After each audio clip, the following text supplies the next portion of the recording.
Intermediate first year English IPE సిలబస్లో మనం reported speech గురించి డిస్కస్ చేసుకుంటున్నాం కదండి. దానిలో భాగంగా ఈరోజు డే 3 క్లాస్ అనమాట. డే 1 డే 2 వీడియోస్ ఆల్రెడీ నేను మన ఛానల్లో అప్లోడ్ చేసేసాను. ఈరోజు డే 3. ఈరోజు మనం డిస్కస్ చేసుకోబోయే టాపిక్స్ ఏంటంటే imperative sentence and exclamatory sentence. ఈ 2 టైప్స్ ఆఫ్ సెంటెన్సెస్ని డైరెక్ట్ స్పీచ్ నుండి ఇండైరెక్ట్ స్పీచ్కి మార్చడం ఎలా. If you want to know more about this, please subscribe my channel. Okay now, don't forget to like my video. If you like more, please share to your friends.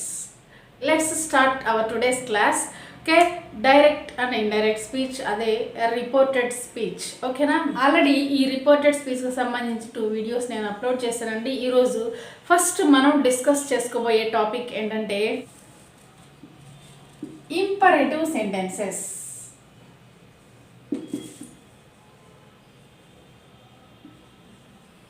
ఓకేనా, imperative సెంటెన్సెస్ని indirect స్పీచ్లోకి మార్చడం ఎలా, rules ఏంటి, rules are important చెప్పాను కదండి. Rules ఏంటో first మనం తెలుసుకుందాం. So చెప్పాను కదండి imperative sentence. So just we have 3 rules to change imperative sentence. Imperative సెంటెన్స్ని డైరెక్ట్ స్పీచ్ నుండి ఇండైరెక్ట్ స్పీచ్లోకి మార్చడానికి 3 రూల్స్ ఉన్నాయి. Before I'm going to explain about these 3 rules, first of all, what do we mean by imperative sentence? Imperative sentence means a sentence which contains suggestion, order, request, command, so and so. ఓకేనా, మనం ఎదుటి వాళ్ళని ఏదైనా order కానీ వారి దగ్గర నుండి సహాయాన్ని అందించడం కానీ లేదా వాళ్ళకు మనం ఏమైనా హెల్ప్ చేయడానికి ఆఫర్ చేయడం కానీ ఇలాంటి వాటిని అన్నిటినీ ఇంపరేటివ్ సెంటెన్స్ కింద చెప్తాం. సో ఫస్ట్ రూల్ కూడా అదేనండి. ఇంపరేటివ్ సెంటెన్స్ కదా, ఒక సెంటెన్స్ని డైరెక్ట్ స్పీచ్ నుండి ఇండైరెక్ట్ స్పీచ్కి మార్చేటప్పుడు ఆ వెర్బ్ అనే దాన్ని, అంటే వెర్బ్ ప్లేస్లో మనం ఆస్క్డ్ కానీ, రిక్వెస్టెడ్ కానీ, ఆర్డర్డ్ కానీ, సజెస్టెడ్ కానీ, ఎంక్వైర్డ్ కానీ యూజ్ చేయాలి. ఓకేనా, అన్నీ చెప్పారు కదా మేడం, వాటన్నింటిలో మేము ఏది యూజ్ చేయాలి, that depends on the sentence. ఇచ్చిన సెంటెన్స్ ప్రకారం వీటిలో ఏదైనా మీరు ఒకరిని అడిగితే, ఏదైనా అడగాలనుకుంటే ఆస్క్డ్ అని యూజ్ చేయాలి. రిక్వెస్టెడ్, మీరు ఎవరినైనా ఆ సెంటెన్స్లో రిక్వెస్ట్ ఎదుటి వారిని అభ్యర్థిస్తున్నట్లు ఉంటే రిక్వెస్టెడ్ యూజ్ చేయాలి. లేదా మీరు వాళ్ళకి ఏదైనా ఎదుటి వారిని ఏదైనా శాసిస్తున్నట్లు, ఆర్డర్ వేస్తున్నట్లు ఉంటే ఆర్డర్ యూజ్ చేయాలి. సలహా ఇస్తున్నట్లయితే, తీసుకుంటున్నా ఇస్తున్నా సలహా అయితే సజెస్టెడ్ యూజ్ చేయాలి. దేని గురించి అయినా మీరు ఒక సమాచారం గురించి తెలుసుకోవాలనుకుంటే, ఒక వార్త కావచ్చు, ఏదైనా ఒక విషయం గురించి తెలుసుకోవాలనుకున్నప్పుడు ఎంక్వైర్డ్ అనే వర్డ్ని మనం అక్కడ యూజ్ చేయాల్సి ఉంటుంది. అలాగే డైరెక్ట్ స్పీచ్లో ఉన్నటువంటి ప్లీజ్ అనే వర్డ్ని, జనరల్గా ప్లీజ్ అనేది మనం ఎదుటి వాళ్ళు ఏదైనా రిక్వెస్ట్ చేస్తున్నప్పుడు ప్లీజ్ అనే దాన్ని యూజ్ చేస్తాం. ఒకవేళ డైరెక్ట్ స్పీచ్లో ఉన్నటువంటి సెంటెన్స్లో ప్లీజ్ అనే వర్డ్ ఉంటే దాన్ని ఇండైరెక్ట్ స్పీచ్లోకి మార్చేటప్పుడు ఒమిట్ చేయాలి, అంటే తీసివేయాలి, రిమూవ్ చేయాలి. Next, verb is followed by the word to. ఓకేనా, ఇందాక వెర్బ్ ప్లేస్లో ఆస్క్డ్, రిక్వెస్టెడ్, ఆర్డర్ అట్లా చెప్పాను కదా.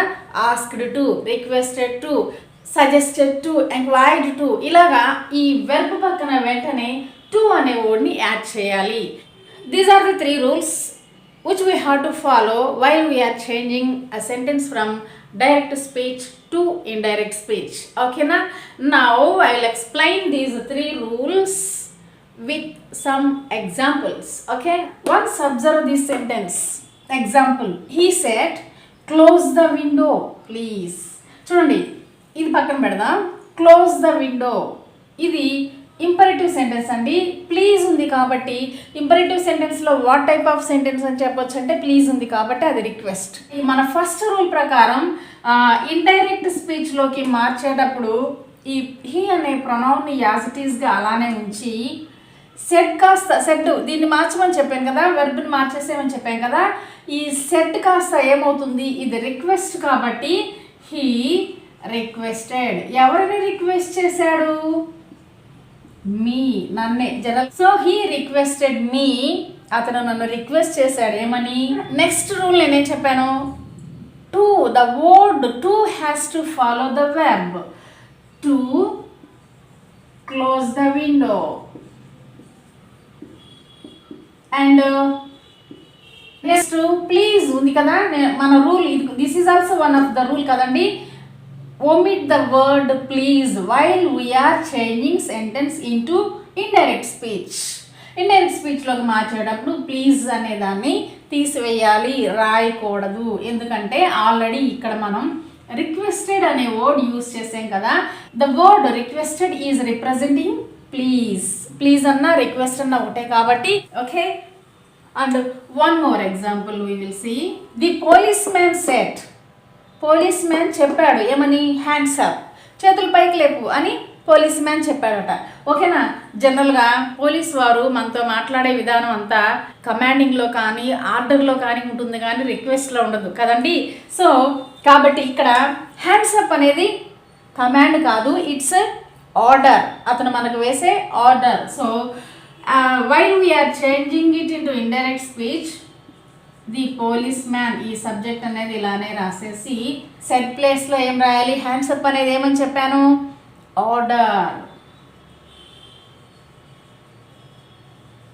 పోలీస్ మ్యాన్ ఆర్డర్ ఎవరికి, సహజంగా పోలీసు ఎవరికి ఆర్డర్ వేస్తారండి, మీకు నాకైతే వెయ్యరు కదా, సహజంగా దొంగలకి లేదా తప్పు చేసిన వారికి.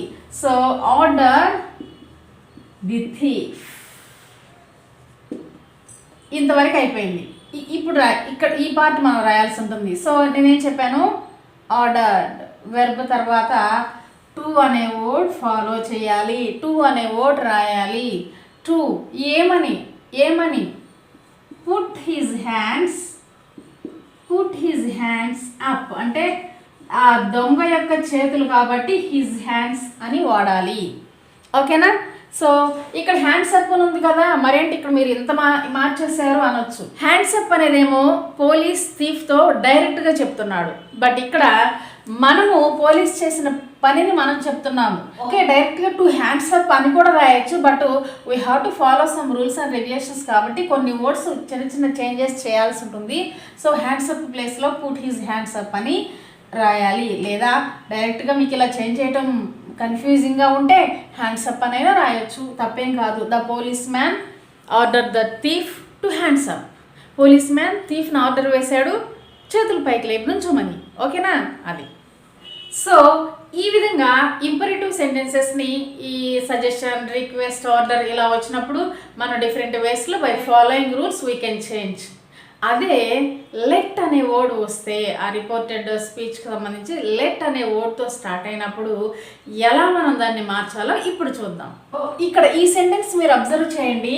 Krishna said to Ramya let us by a new car. ఇక్కడ లెట్ అనే వర్డ్తో స్టార్ట్ అయింది కదా. ఈ లెట్ అనే వర్డ్ని సహజంగా రిక్వెస్ట్గా యూజ్ చేయొచ్చు, సజెషన్గా యూజ్ చేయొచ్చు, ఆర్డర్గా యూజ్ చేయొచ్చు, ఒక ప్రపోజల్గా కూడా యూజ్ చేయొచ్చు. ఓకేనా. చూడండి దాని మీనింగ్ చూద్దాం. ఫస్ట్ కృష్ణ రమ్యతో చెప్పాడు ఏమని, let us buy a new car, మనము ఒక కొత్త కారు కొనుక్కుందాం. Let us. ఓకేనా, మనము ఒక కొత్త కారు, న్యూ కార్ కొనుక్కుందాము. ఓకే. సో ఇప్పుడు ఇదేమవుతుంది, ఒక కారు కొనుక్కుందామా అనేది సజెషన్, కొనుక్కుందామా సలహా కదా. సో ఇప్పుడు దీన్ని ఇండైరెక్ట్ స్పీచ్లోకి మార్చేటప్పుడు Krishna, there is no change కదండి. నేనేం చెప్పాను ఇక్కడ, ఇదేమని చెప్పాను, సజెషన్ అని చెప్పాను కదండి. ఇది ఒక సలహా. ఓకే, అప్పుడు సజెస్టెడ్. ఓకేనా. కృష్ణ, ఇది సజెషన్ కాబట్టి సజెస్టెడ్. ఈ సజెస్టెడ్ అనే వెర్బ్ పక్కన వెంటనే మన రూల్ ప్రకారం టు అనే దాన్ని రాయాలి. రాసి and second Ramya, suggested to Ramya. రమ్యకి ఏమని సలహా ఇచ్చాడండి, దట్ దే షుడ్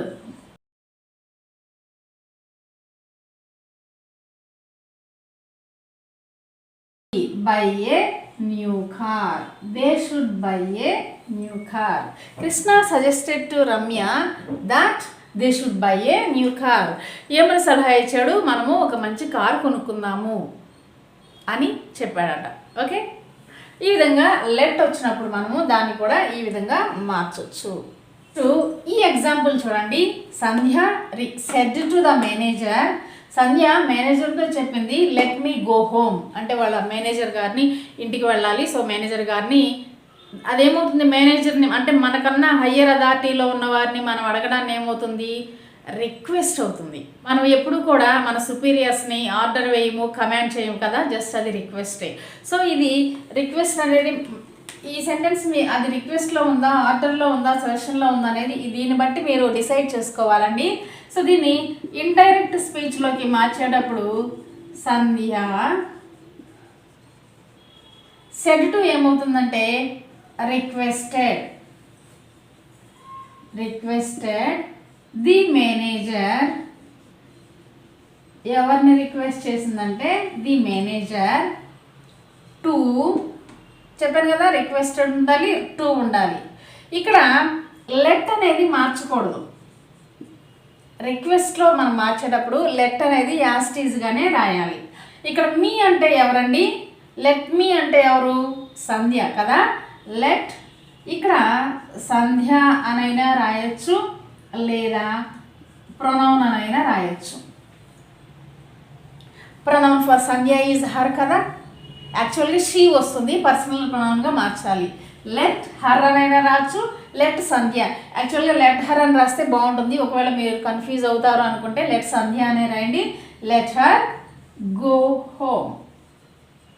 తనని ఇంటికి వెళ్ళనివ్వమని వాళ్ళ బాస్ని, వాళ్ళ మేనేజర్ని రిక్వెస్ట్ చేసింది. సో ఈ విధంగా డిఫరెంట్ వేస్లో మనం సెంటెన్సెస్ని డైరెక్ట్ స్పీచ్ నుండి ఇండైరెక్ట్ స్పీచ్కి మార్చవచ్చు. ఇప్పుడు మనం ఎక్స్క్లమేటరీ సెంటెన్స్ని ఎలా మార్చాలో చూద్దాం. దీనికి వాటిలాగా ఒక 3-4 రూల్స్ అలాగేం లేవండి. జస్ట్ ఎక్స్క్లమేటరీ అంటే ఏంటంటే సడన్ ఫీలింగ్స్. ఒక సెంటెన్స్ అనేది సడన్ ఫీలింగ్స్ గురించి చెప్తుంది. It may be happy or sad. కాబట్టి వన్ అండ్ ఓన్లీ రూల్ అంటే జనరల్గా మెయిన్గా మనం గుర్తుపెట్టుకోవాల్సింది ఏంటంటే ఆ వెర్బ్ ప్లేస్, అంటే ఒక సెంటెన్స్ ఎక్స్క్లమేటరీ ఫామ్లో ఉన్నప్పుడు డైరెక్ట్ స్పీచ్ నుండి ఇండైరెక్ట్ స్పీచ్కి మార్చాల్సి వచ్చినప్పుడు వెర్బ్ ప్లేస్లో ఎక్స్క్లైమ్డ్ విత్ సారో, అంటే ఆ సెంటెన్స్ సాడ్ ఫీలింగ్స్ గురించి చెప్తుంటే సారో అని రాయాలి.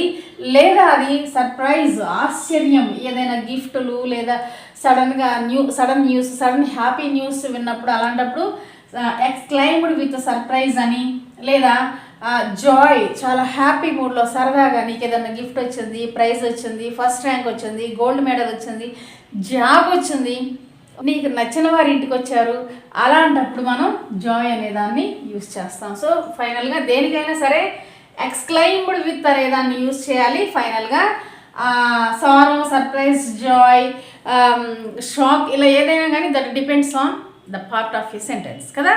సరే, ఇప్పుడు ఒక ఎగ్జాంపుల్తో ఎక్స్ప్లెయిన్ చేస్తాను చూడండి. Bunty said my kite is high up in the air. రీసెంట్గా మీరందరూ పొంగల్ సెలబ్రేషన్స్లో భాగంగా కైట్స్, గాలిపటాలు ఎగరవేసి ఉంటారు కదా. సో సిచ్యువేషనల్గా ఉంటుందని ఎగ్జాంపుల్ తీసుకున్నాను.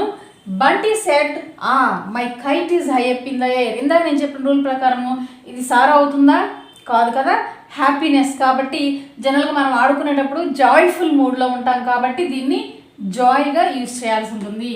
సో ఇండైరెక్ట్ స్పీచ్లోకి మార్చేటప్పుడు బంటి, నేను